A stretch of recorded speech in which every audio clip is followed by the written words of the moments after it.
Welcome to the Amphigory Effect podcast with your host, Zach Brackett, and your co-host, Justin Marlowe.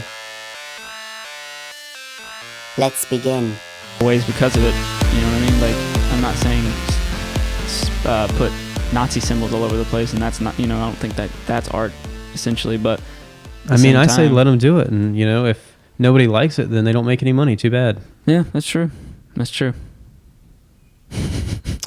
Anyway, guys, this started out deep, man. Jeez. Yeah. This is the Amphigory Effect podcast. I'm Justin. I am Zach. Hey, everybody. We are super, super pumped to be here today. I have made a new resolution to cutting back to just 1 cup of coffee a day, as you can see. And we are super excited. We are going to give a little bit of a disclaimer this week. We're going to be talking about some stuff that's kind of edgy, socially, culturally. So we just want to put up forth that these are our opinions, and we are open to discussion about them, and we're not meaning to offend anyone in any way. So if this stuff offends you, please reach out to us, tell us why, and we'll talk about it like adults. Yes, let's be adults, please. Yes. So that's what we want. Awesome. So this week, we hear a lot about different groups of people getting discriminated against and attacked. And I was actually the other day thinking, and my wife was talking to me about this, how she asked the question, how do men as a whole get treated versus how do women get treated, right? Because in today's media, we hear a lot about the feminist movement, a lot about how women are mistreated, or the social expectations of women, right, and how they're supposed to act and how that's wrong to put that on there. But you don't really hear that much about the men's side of it. What expectations do men feel as growing up that's oppressive to them? How are they stereotyped and mistreated? And you always think of sexism as man to woman, but I'm kind of thinking at the same time, and it does for sure exist that way. Absolutely, it does. But I'm kind of thinking, I think we should be fair to both sides, and kind of see how our society has changed and how these things affect us. So we're going deep today, guys. Yeah, it's gonna be good. It's gonna be tough. I think we're gonna learn some stuff, man. I hope we do. And I hope that our opinions don't get washed away just because we are male. Yeah, that's the first lesson for today. So go ahead, Justin. Let's start talking about this. What expectations, first of all, as a man, do you feel that are on you all the time? What pressures do you feel? I think we even talked about when you were talking about trying to learn the guitar, and I asked you why. And you said you have this picture of an ideal man. We said it as a joke, but I don't really think that's much of a joke as, and so explain that a little bit more. Yeah, it's like you grow up as a kid in Western culture, and you're going to see a lot of film and television, and from a very young age, I think you're raised to try and achieve a certain type of life. Mm-hmm. If you're not going to watch some movie and see some dumb nerd, getting the girl at the end of the day and having a happy ending, it's going to be some, Arnold Schwarzenegger type. Right. So, yeah. And that's been forever. Yeah, that's not even an American thing. No. So I think that, I think the media plays a large part in forming like the expectations for how a man should act as he grows up. And I feel like maybe we don't pay enough attention to that. Right. Well, I think that parallels, interestingly, to like how women are portrayed, right? Because I think we have such black and white media, like pushes us to either be, these big masculine men that save the day, or damsels in distress. And we've got a lot of call to action to change, especially the damsel in distress part, and have them be more lead characters and be strong and, independent. And that's great. That's fantastic, because you want to represent women as they truly are, and you don't want girls having anorexia because they don't feel pretty, because the media puts it. But I think at the same time, maybe not as drastic as that, but you get that as a man growing up watching Westerns and fighting movies and action movies that you like.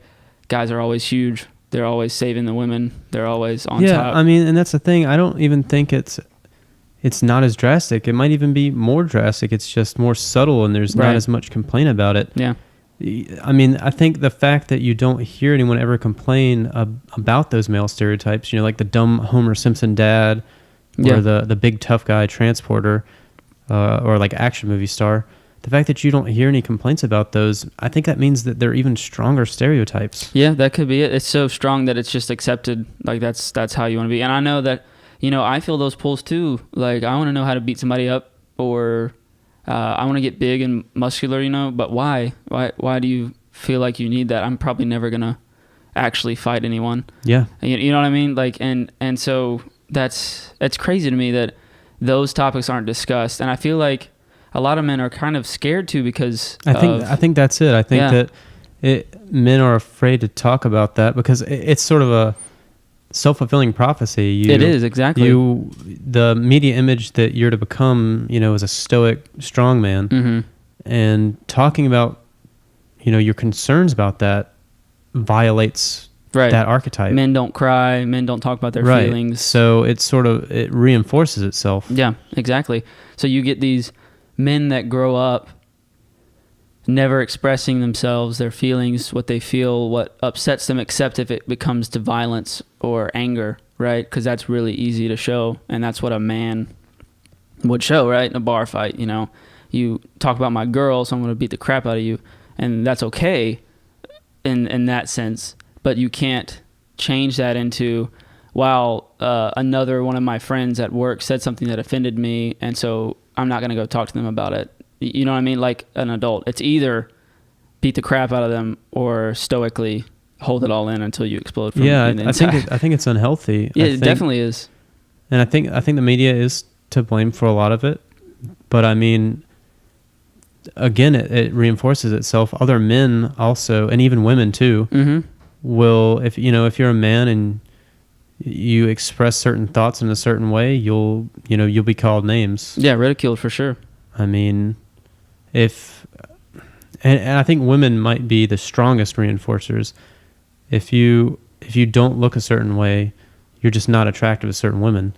And so obviously for men, there's a big incentive to try and appeal to those women. And mm-hmm. in order to do that, you have to meet those stereotypes that they're looking for. Right. It's very similar to what women we hear them calling out men for right now. And again, I'm not, I think that's completely fine. Like saying I don't have to be a pencil thin to be attractive. No, you don't. You don't have to be that thin to be attractive. And I think it is something that we should call out for. But I think it should be called out on both sides too. You don't have to be huge, 7 foot, humongous guy. Yeah, I to agree. Be attractive. It's just this horrible cycle. Yeah, it's terrible. It's a terrible thing. It's like, and I know because it's easy to talk about. I think because I was pretty small. I am pretty small, but I meant like in high school, like the years where you don't want to be small. Yeah, I was small. Right. And so I had a lot of that, and I've grown out a lot of it, but I had a lot of that short man syndrome. I feel like I had to prove myself because I was smaller, and I think that really just comes from all these things we're talking about. I had in my mind that to be okay with myself, which I wasn't. I wasn't okay with how I looked. I had to compensate, and I usually did it by trying to be funny, trying to be smart, trying to up those qualities that I couldn't do. And I tried working out, but I can't gain weight, so I'm stuck here. Right. But I tried to be really fast and really good at sports the best I could be, and and I'm still probably carrying around some of that subconsciously, but I know for a fact that it's gotten better since I got out of high school. But high school is such a in-group, out-group time. Yeah, I think it's like a little microcosm for all our little societal problems. It just magnifies everything because, like you're saying, the division between groups is so distinct. It really is. There's so little overlap. Yeah, you watch those movies, like the jocks and the nerds and all that, and you think, oh, well, it's not quite that bad in it. But when I was in high school, it kind of was. I think aliens are going to use that sort of stuff someday to diagnose how just terrible our society was this century. Just, wow, what was wrong with these people? So what about you? What was your high school experience? I mean, I just sort of fade into the background, honestly. So nerd group, I guess? Yeah, I guess, but I was barely even in a group. I think I used to sit alone at lunch most times and read my psychology book or something. Really? Yeah. And why did you feel like you had to be by yourself? I just didn't feel like I fit in with any group. I mean, I didn't have like people picking on me or anything, but like I just had nothing in common with those other people. Okay. Or at least I thought I didn't. Yeah. At the time, you know, as a dumb 11th Well, you know grader or everything whatever. when you're in 11th grade, right? Yeah, I knew even more then than I do now, which is amazing. It's very true. I don't know, man, and it feels, and we'll go into a little bit more college years too, but yeah, I definitely felt that, and I guess we had a very, it's different for me because we went to a very tiny private school, so you didn't have quite as a separation as a normal school you would, because these guys are the only ones there. So, you know, you're going to be friends with everybody, at least, you know, on the face side of it. But yeah, I got shoved in trash cans and lockers and stuff. Yeah, when I was in like middle school. Wow. And most of it was in good fun, I feel like. What? Okay. Like, no, like, that's a bit of mental gymnastics, I think. It wasn't,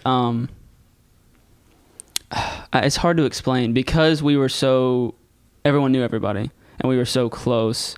Those relationships to me didn't feel as hostile because I wasn't getting shoved in trash cans because I was Stockholm small. syndrome. Maybe I do, but it feels a little bit different. It wasn't like every time I walked down you know the what? hall. That's maybe that's a male thing too. You know, Yeah. when you get bullied and you don't see it as the end of the world, like, oh my God, I cannot believe that man just assaulted me. Right. No, it's just bullying because I'm a guy and guys are expected to deal with that. Horseplay, stuff like that. Yeah, and I think you're absolutely right. When like even when teachers hear about stuff like that, if you're not crying about it or calling for revenge, you know, or bleeding, it's kind of like, well, you know, they're having boys will be boys. Boys will be boys, yeah. And that makes sense now that I was on the other side of it too, so I can't really, Yeah. you know what I mean? Like I can't really condemn people for doing that because I did it too. I mean, yeah, Smaller they kids when I got probably, older. odds are they probably weren't that malicious. No. But the fact that kind of behavior is acceptable, Yeah. and that, you know, you as a victim are just expected to just deal with it. Yeah. I think that's insane. My mom was so mad, dude. She was so mad. She Really? was like calling for heads, yeah. Oh my God. Yeah, because I think I said something off the wall about it. I probably was kind of tore up about it back then. They should have put you in Taekwondo, man. Should have just knocked you some knock that people kid's out, block off, sweep the yeah. leg. Train But yeah, stance. but I think that's really strange, you know? Like you get a little bit of, well, I'm a man, so, you know. I'll just put up with this. Yeah, it builds character, stuff like that. That is the worst sentence I've ever heard in my life. It builds character. No. Like some things do, like working hard, I think you should do. I don't think that's just a man thing. You know, I think everyone should work hard for what you want. And that's how, in theory, you should be successful, is you working hard. But I don't think trials, like things, people beating you up or throwing you in trash cans build character. You know what I mean? I don't think things like that build character. Yeah, that's how you build mental disorders. Yeah, or that's how you have these concepts that we're talking about right now, these mindsets that we have about what a man should be, you know? And I think that's woefully, like, it's not discussed at all. I don't hear this talk at campus. I mean, I think it's because, let's go into college a little bit. Yeah. I think it's because you have such outcry against males, especially white males nowadays, especially with recent election. And I'm telling you, man, when I went on campus, the day, what was it, Tuesday, right? I think that Trump got elected. When you get elected, yeah. Yeah, they vote on Tuesday. I'm sorry. It's probably I Wednesday. vote on It was probably Wednesday after. when I actually, no, I think, yeah, it was Tuesday night. I went in Wednesday. Okay. Yeah. Sorry. And I felt like that was the most uncomfortable I've ever been at school. Like, hands down, most uncomfortable I've ever been. Because I got so many looks, and no one actually ever said anything to me. But I just felt like the scum of the earth. Because automatically, because I was white male, I had voted for Trump. Automatically. Like, that was it. And I was the problem, and I needed to die. And I was a racist and a bigot and sexist all at the same time. And they didn't even stop and talk to me about who I actually voted for or what my actual political views were or why I did what I did or whatever. I was automatically a Trump supporter, and I was automatically doomed and going, you know. And I think that was, like, it opened my eyes to some of my own problems, maybe, with stereotypes and how that feels. You know what I mean? Like, if you felt something like that before, you don't want to do it to anybody else, because it was not an okay thing. And like people canceling class and giving out easy tests because the election was really, yeah, like it was bad. Jesus. Yeah, it was bad. It was like one test I had, yeah, she gave out easy tests because we'd all been up till 3 or 4 watching the election. And everyone was kind of like, yeah, we get an easy test. And I was like, but isn't this kind of telling of some things? Like, shouldn't we... Like political bias in a classroom type thing? Yeah, a little bit. It was... And Winthrop is a great school, but it does lean toward the left quite a bit. As most colleges do, I'm right, told. and there's nothing wrong with that in itself, but I do wish that, we'd have spent less time discussing all of it and just, we're here to go to school, so let's go to school. I did appreciate Dustin's classroom. He instead of just canceling class and, or doing whatever, because he actually sat us down and talked to us about how would this affect our art in a good way or a bad way, and how do you, like, if you didn't like the results of the election, how would you change your art to reflect that, and would that be a good thing? And he literally went around the room and asked everyone that, and I think that was actually helpful. Like, I'd rather do something like that if we're going to talk about an election in a classroom, not just say, oh, your test is canceled today because Trump won. I think it's interesting you bring up Dustin, just to go off on a tangent. Dustin, for you guys who don't remember, likes to write about like blue collar workers and people on their jobs, and I think that's kind of telling how this kind of issue sort of relates to the, hate to say it, but the class divide in our country. I can't imagine a blue collar worker or someone on a job taking the day off because the person that they didn't like got elected. That just seems like only something privileged people could do. So, Zach, I want to go into a little more detail about your experiences at college, especially after the election, because I feel like that's probably something a lot of people can either relate to or, have been a part of on one side or the other, whether they're male or not. How do we actually start having conversations rather than just giving each other the evil eye, right? And assigning everyone to a team, and putting our flag down and saying, "Well, we're on the other team." Yeah, I just had a thought too. Is like, was I doing that to others? Right? If I hear someone talking about, maybe not even this election, like something else, right? Do I automatically say, "You're this type of person," and I'm not gonna, at some level, I'm not gonna be affiliated with you.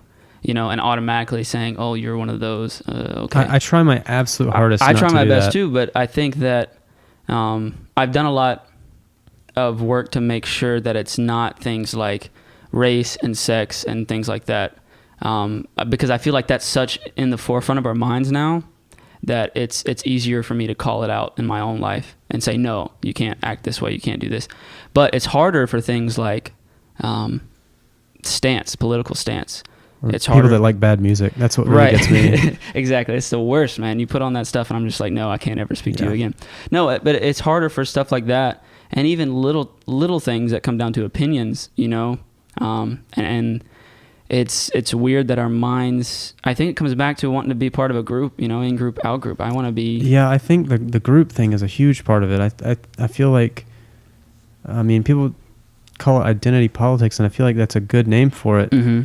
People are kind of choosing a team based on the circumstances of their birth rather than, the merit of whatever argument's actually being made. Right. And I don't know how you can talk about or disagree with somebody over skin color. That's not a conversation that you can have. No, it's just absolutely not. I think too, it comes down to like, I know personally a lot of groups that I would like reach out to and try to be a part of.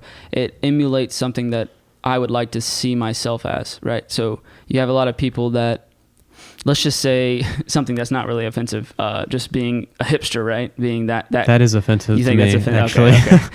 But and you're in that group, so you don't have to worry about that. Yeah, I'm in that group, so it's all good. But you see like pictures of what a hipster is like, right? They don't like what everyone else likes. They're so individual. But you're really not. Like when you think about it, But by being in a group, you're not individual, exactly. right? But you appeal to that appeals to you, and it appeals to me too, because I would like people to see that in me. You know, I want people to see that I'm unique and that I do this thing differently than other people. But again, it's a circle. I think everybody in these sort of groups wants that, you know. Right. I mean, you hear so much about special snowflakes, you know, and everybody getting a participation trophy, but aren't we going in the exact opposite direction when we affiliate ourselves with groups rather than try and become our own people? Isn't that going in the exact opposite direction? I think so too, but it comes down to being afraid of doing stuff by yourself.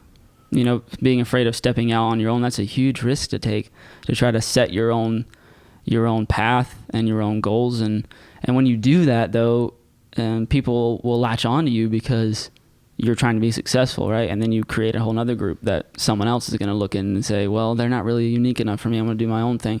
And that's how it should be, but it's just not going to work that way because it's scary, man. And I think it's scary for a reason. I mean, even on this podcast, we've had, including before this episode, we've had ideas for episodes that we were like, well, guys, I just don't know how we could possibly talk about this topic without just someone spewing vitriol at us. There's just no way we can approach this one and have it, you know, spawn a meaningful discussion. Yeah, and I mean, completely honest, we want to be honest with you guys through everything that we do in every episode. This one was something that I was a little bit afraid to tackle just because I didn't want it to come off as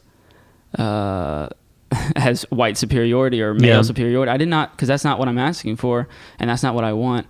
I just want an equal playing field for everyone, and to understand that a lot of the same issues that women are fighting against today, males have, and they're not even called up. Let's talk about some of those issues, because I think a lot of people that hear that last sentence are going to ask, well, you know, what on earth kind of disadvantage could a white male have in our society? Yeah. I think you're right, and I think it goes back to, for me mainly, it's the idea that because we've been called out so much about things that happened in the past as a group, not as individuals. Yeah, no, I'm not getting, you know, called out on the street for being white, but like as a group, I feel so much pressure because of what our ancestors have done. Terrible things, you know, but nowadays you still see that, and because racism and sexism still exists, and a lot of times you get it from white males. That's not, you know, that is a fact. It comes a lot from white males.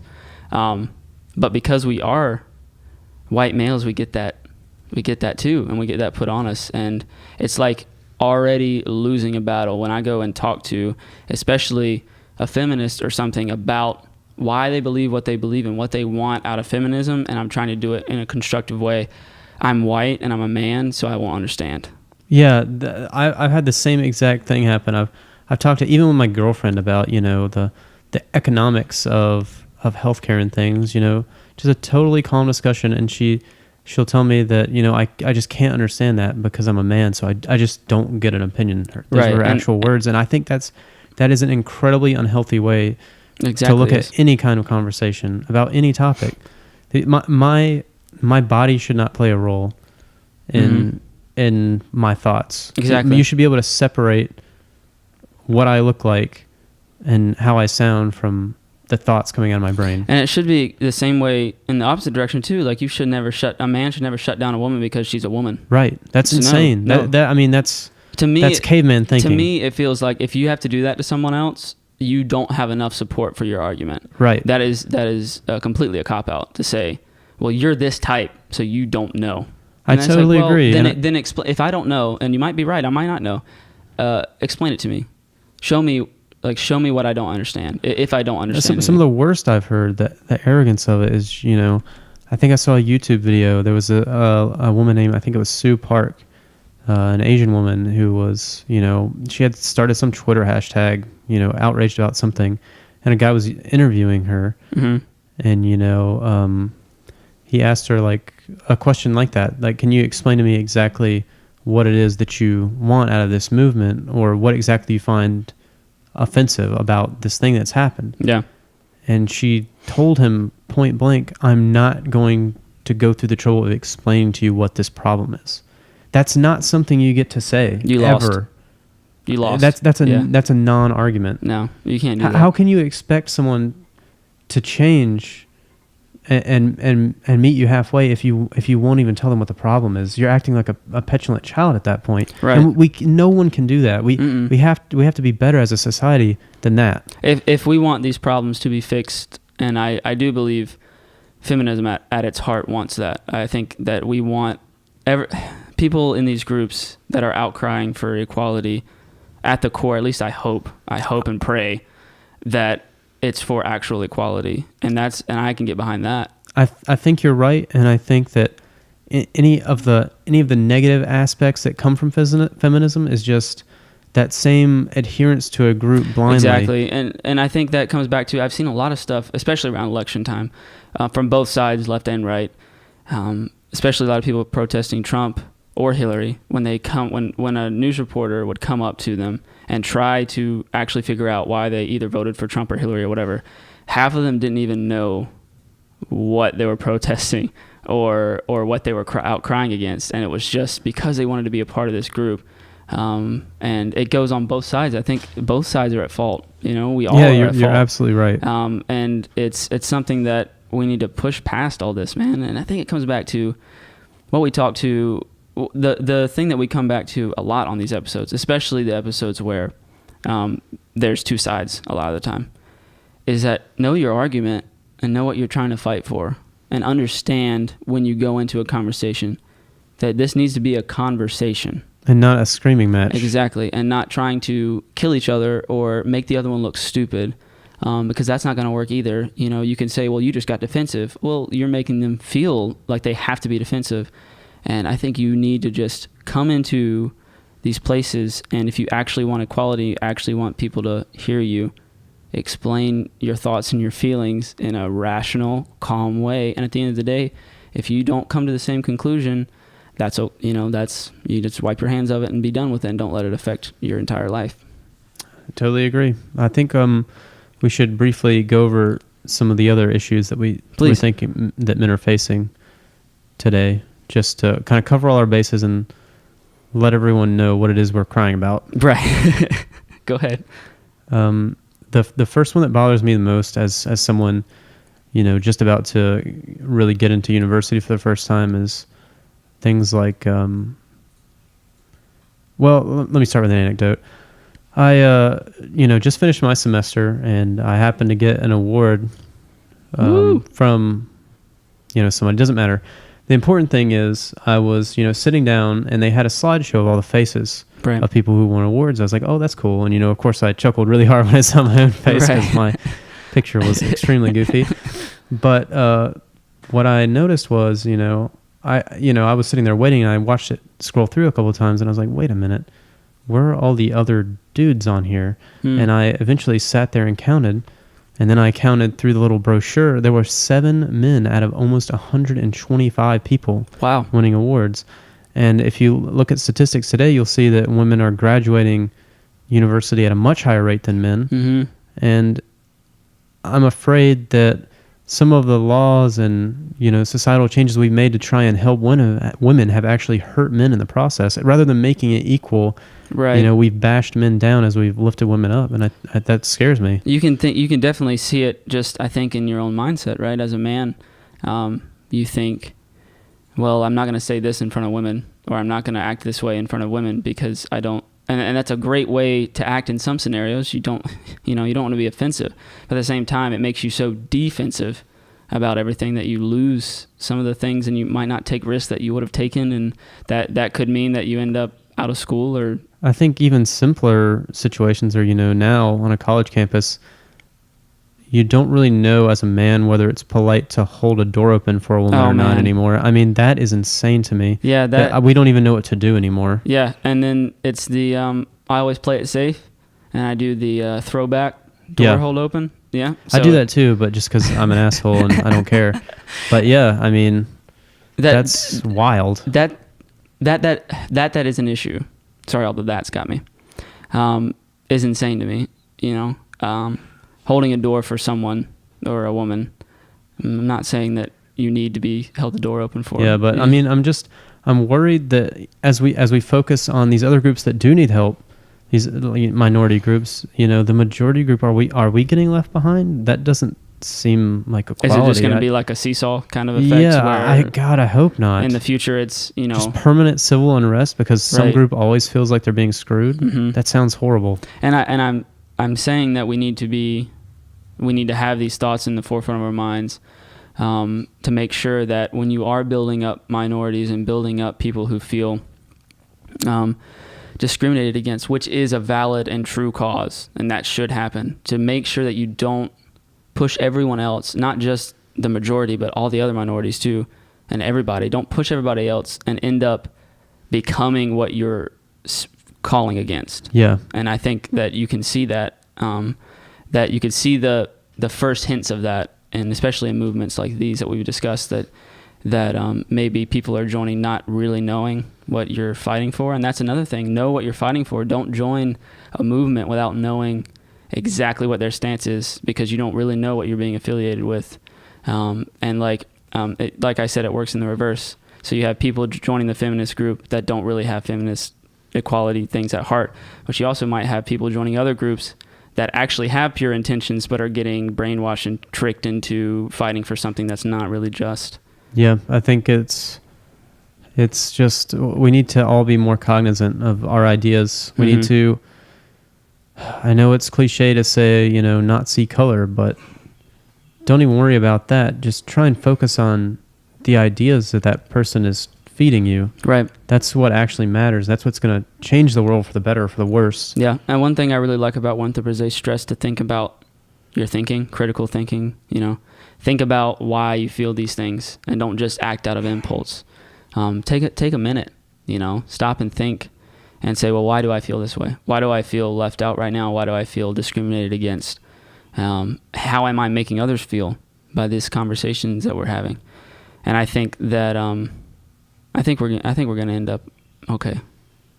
I sure hope so, Zach. We got a long way to go. I mean, I don't see the current issues that we've been talking about going anywhere anytime soon. No, they're not, and they might even get worse. And that's why we need people to stand up for both sides and join together instead of saying, well, our in group is better than your out group. You know, not right. Men are better than women, women are better than men. No, you know, let's all just be the same. Let's just be people and be valued for our opinions and our work ethic instead of our race and gender and sex. And pronouns.